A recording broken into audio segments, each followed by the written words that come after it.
Tukasikia ya kwamba hii chama yetu tulichaguliwa nayo ikaform serikali, hilo chama ilikuwa inaitwa ya Jubilee. Ati sasa wanatoka serikali wanaungana na opposition. Rais wetu anaigia NASA, chama ya opposition.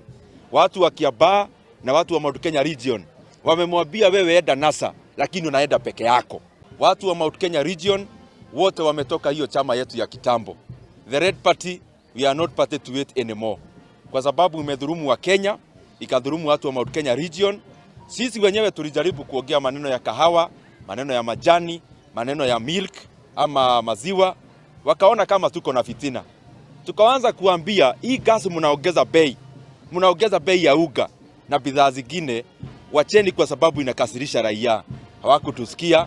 Sasa rais mwenyewe ametumiwa barua na watu ya Kiambaa. Vile walipiga kura, walitumia rais barua kumwambia sisi hatujafurahi,